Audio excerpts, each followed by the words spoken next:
Pergerakan ekonomi akibat pandemi COVID-19 semakin berat.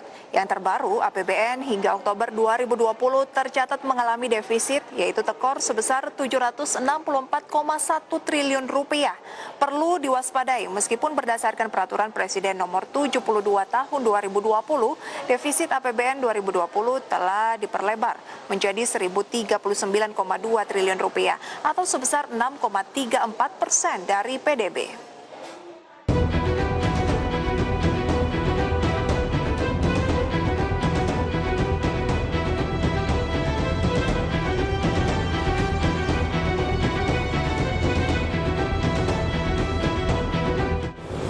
Penerimaan negara hingga Oktober tahun 2020 tercatat senilai 1.276,9 triliun rupiah.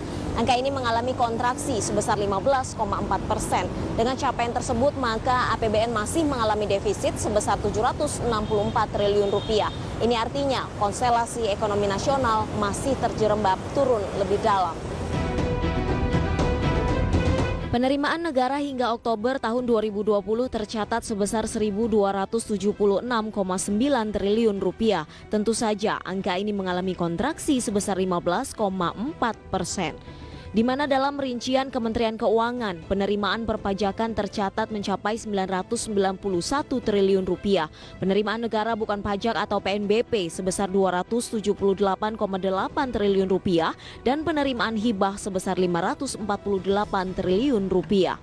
Sedangkan dari sisi belanja negara hingga Oktober 2020 mencapai 2.041,8 triliun rupiah dengan pertumbuhan 13,6%.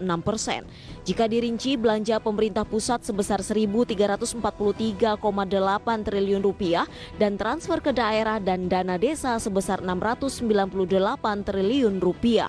Menteri Keuangan Sri Mulyani Indrawati menegaskan dengan capaian tersebut maka APBN masih mengalami defisit 764 triliun rupiah hingga Oktober 2020 ini atau setara dengan 4,67% dari produk domestik bruto.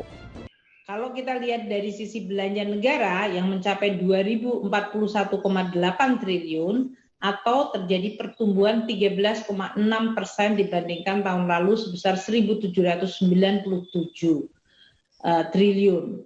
Dan kalau kita lihat dengan adanya pendapatan yang 1.276 serta belanja yang sebesar 2.041, maka defisit kita mencapai 764,9 triliun atau 4,67% dari GDP.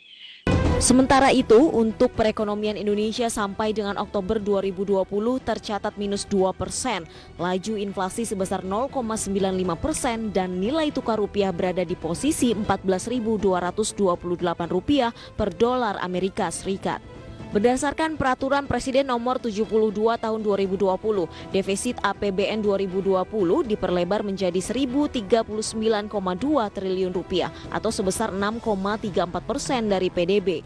Fakta ekonominya, defisit APBN per Oktober 2020 berasal dari lebih besarnya belanja negara dibandingkan dengan penerimaan negara, di mana belanja negara telah menelan anggaran sebesar 2.041,8 triliun rupiah. Jumlah tersebut lebih tinggi dibandingkan dengan penerimaan sebesar 1.276,9 triliun rupiah.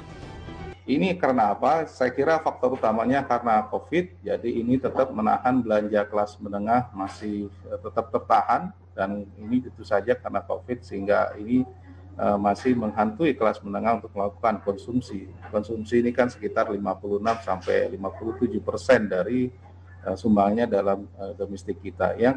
Dari sisi pendapatan negara hingga Oktober 2020, pos penerimaan pajak dan bea cukai terkontraksi sebesar 15,6% dibandingkan dengan posisi tahun lalu. Totalnya mencapai 991 triliun rupiah atau 70,6% dari target. Di sisi lain, pos penerimaan negara bukan pajak atau PNBP sebesar 94,8 triliun rupiah atau 94,8% dari target.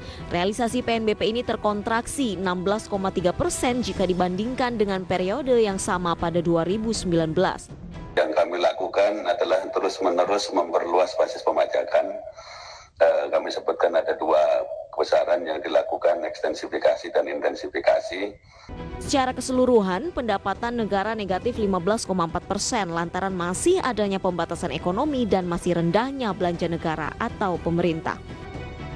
Menteri Keuangan Sri Mulyani Indrawati mengatakan pertumbuhan ekonomi nasional hingga Oktober tahun 2020 masih tercatat minus 2%.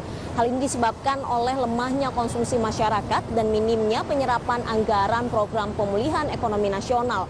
Melihat masih rendahnya realisasi penyerapan anggaran pemulihan ekonomi nasional, pemerintah membuka peluang melanjutkan realisasi anggaran 2020 di tahun depan.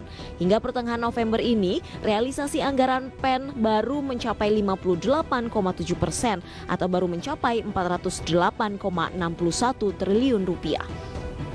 Namun, jika penyerapan tidak dapat dihabiskan hingga akhir tahun ini, maka pemerintah memiliki dua pilihan dalam menyelesaikan penyerapan anggaran. Pertama, anggaran akan ditambahkan ke program yang lebih baik penyerapannya, namun ini sudah mendekati akhir tahun anggaran 2020. Kedua, dengan melakukan peluncuran lanjutan anggaran 2020 ke 2021, supaya di Januari-Februari akan terjadi aktivitas ekonomi yang mendukung pemulihan. Tanggal 18 November itu mencapai 58,7% dari pagu. Nah, kita lihat di kesehatan itu 38,4%, pelindungan sosial yang paling tinggi karena memang program ini sudah ada sebelumnya walaupun ada beberapa penambahan. Yang paling dibutuhkan saat ini adalah meningkatkan konsumsi rumah tangga dengan mendorong usaha kecil, usaha mikro, usaha menengah dan besar harus didorong untuk mulai bergerak. Keefektifan mendorong konsumsi rumah tangga di saat pandemi COVID-19 perlu dioptimalkan dan bermanfaat nyata di masyarakat. Harus diakui, pemerintah masih banyak PR besar di tahun 2021 mendatang. Tentu saja, tahun depan diharapkan pertumbuhan ekonomi berjalan positif dan bergerak optimis.